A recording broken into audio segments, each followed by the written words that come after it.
Dan Jiles here with Let's Fix It. Today's project, somebody brought me a vacuum cleaner and they like it, but they're not really sure on why it doesn't pick up and suck like it's supposed to. So I'm going to take it apart and get in here and see what's going on with it.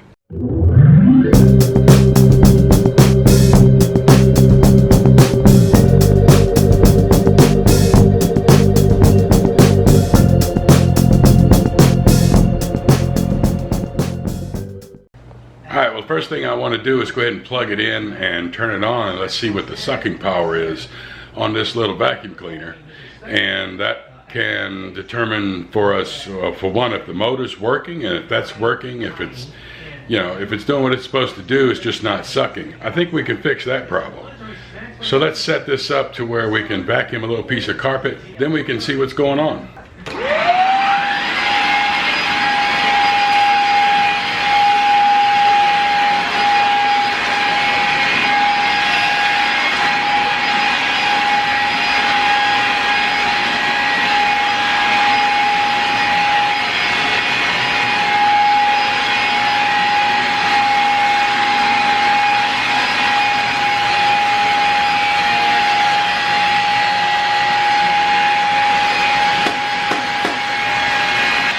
Well, it looks like to me the motor's working, and it's not sucking. Matter of fact, I think if I leave it on, it's probably going to burn up. Let's dig in a little deeper and see what's going on. I think we got a situation here where this vacuum cleaner is pretty clogged up. So let's dig a little deeper and we'll find out what's going on here. First thing I want to do is go ahead and turn it over. I'm going to look at the beater bar. And I'll plug it in and make sure it's spinning. So we'll go ahead and lift up the beater bar here.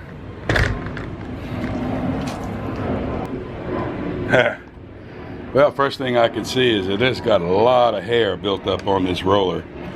This beater bar is not really going to be able to do much with all that hair in the way.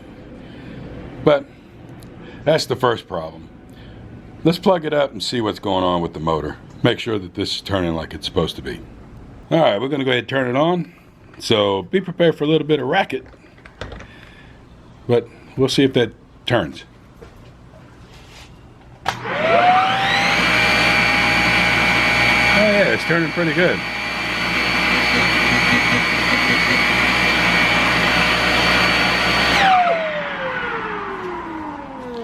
And right away what I can tell is that we've got a lot of build up on this. We've probably got some clogs in the tube. And what this thing does, it beats it, it sucks up through here. And then once it goes into this head, then it's going to go up this tube into a canister way up here at the handle area. So somewhere along in here it could be clogged up. This filter that's in here might be clogged up. We can take that apart and clean that. We go ahead and take this off, make sure that this is all good and clear. We'll definitely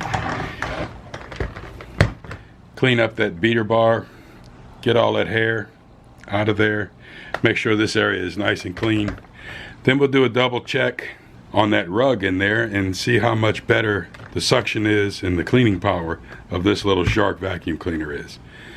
So let's get started. Alright, so we want to go ahead and take this plate off so we can access this beater bar. And we'll unlock it.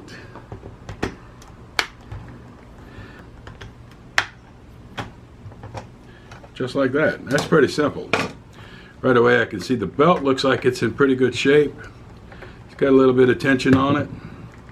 I just think we need to clean this up. What we're going to do is just go ahead and cut the hair off of here and clean this roller without trying to take this thing apart, because it looks like you have to really get in there deep and into the whole body of this, and it's probably just not worth it, especially if all we want to do is just clean off this beater bar. So I got a good little X-Acto knife here, and I'm just going to cut the hair off of it and just start removing it.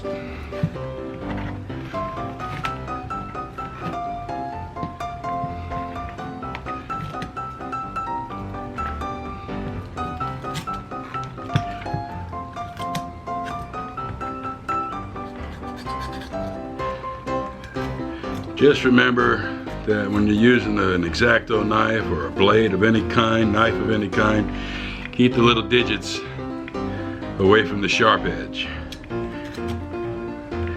They could definitely leave a mark. You don't want to start leaking all over the place. There's a lot of hair built up in here. But be patient with it. Cut it off.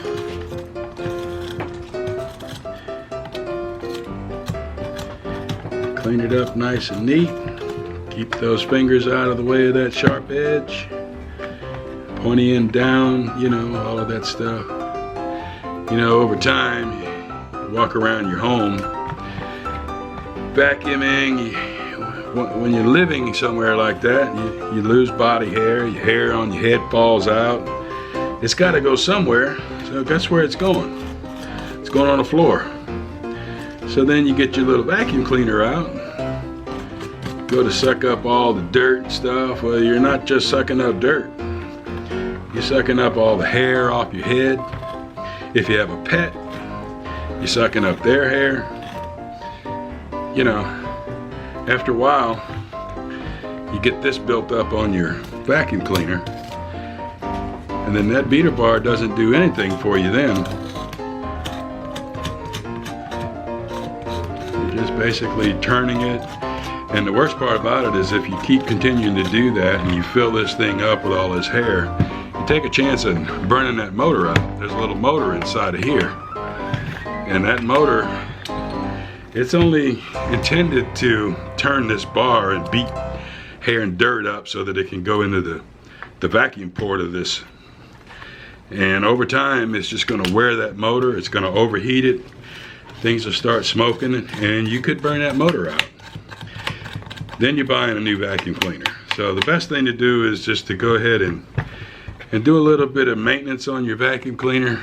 Every once in a while, get in there, clean up this bar. You save yourself some money in the long run by keeping your vacuum cleaner in good shape. So we'll continue to get this clean. And that's a lot of hair built up on that one beater bar. And it's kind of a small one anyway. It's not one of like a large upright vacuum cleaner. This is a very small vacuum. So anyway, I'll finish getting this cleaned up and we'll come right back. Alright, we got the beater bar all nice and cleaned up. A little bit of fuzz on there, but that's not going to hurt anything. Just really depends on how much you want to do to it. Get it good and clean. You could get you an old brush, maybe a toothbrush. Just kind of rake over these. If you want to really get deep on that, you can get them good and clean. And then we'll just go ahead and throw this back together.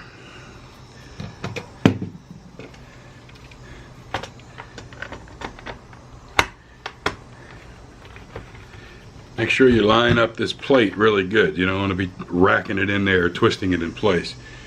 Put it back where it belongs. It'll make it a lot easier. Alright, this thing is going to have to lock that way. Lock it and lock it. So that's got it locked in place. That looks a lot better. I think there's a good chance that that's going to do a little bit better beading on that carpet and flooring without this massive amount of hair rolled up around it. Alright, let's move on to the next step. The next step we're going to do to this bad boy is go ahead and take the canister out and see what's going on. Oh yeah, let's flip that over. There's a lot of dirt built up inside of that thing. Got quite a lot of dirt built up inside of here, so we need to go ahead and empty that.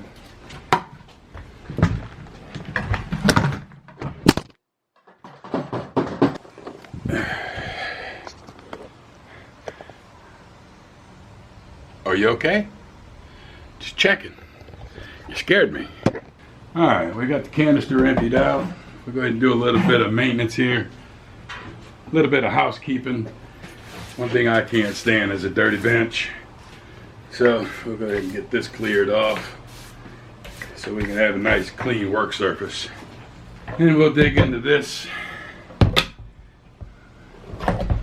and see what's going on.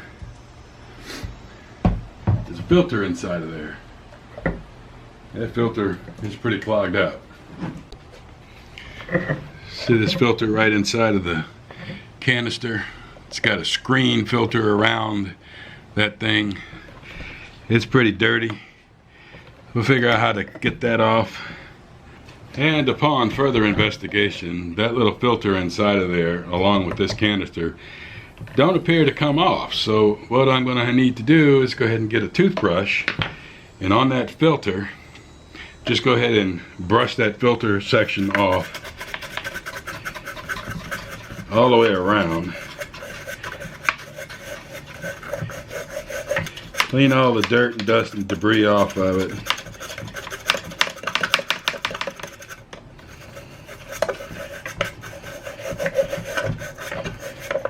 So I'll knock this stuff out of here.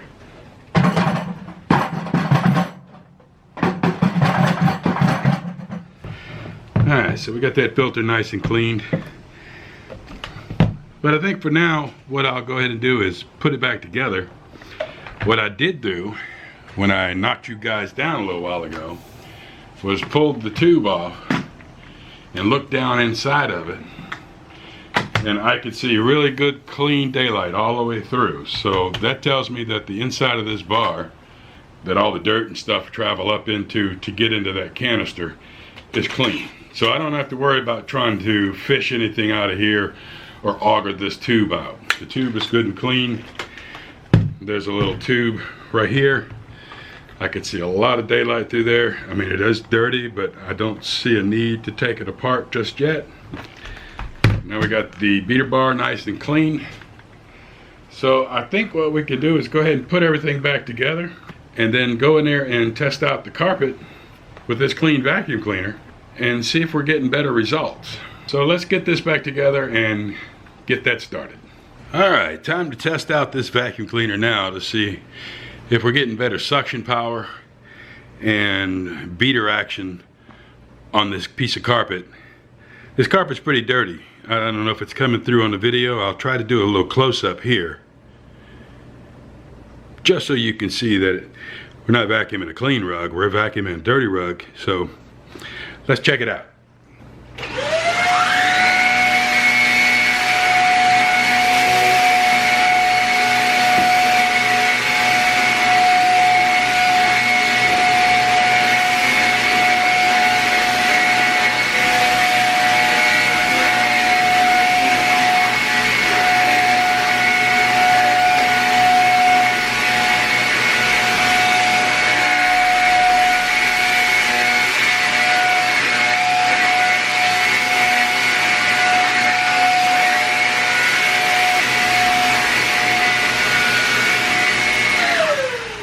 Okay, one of the things you definitely want to do is to treat your vacuum cleaner with a little bit of respect. You know, when you're done with it, instead of rolling that cord all up in a big bundle, vacuum cleaners come with a cord organizer. Go ahead and roll your cord up. That way, it's nice and neat. You're not tripping over it. You don't have to worry about it getting caught on anything. You're not fraying any edges. And it just stores a whole lot neater. So be sure to wrap your cords back up. And I believe this vacuum cleaner will live to vacuum another day. Well, there you go, guys. Vacuum cleaners are pretty easy, you know, a little bit of care and maintenance, it'll last you a long time. I did a video probably about 6-7 years ago on a vacuum cleaner, an upright. And it wasn't kind of like the same as this, but it's still relevant today, 7 years ago. If you love your vac, it'll love you back. Kind of corny, isn't it? Hey, here's the video right here. Check it out. And hit this right here to subscribe to the channel. Be sure to like this video if it's helped. Hey, every little bit helps, and I appreciate every thumbs up that you give me. So please, smash that thumbs up button, and while you're at it, hit the bell. That bell's going to notify you on my next video. This is Dan Jiles. I'll see you soon.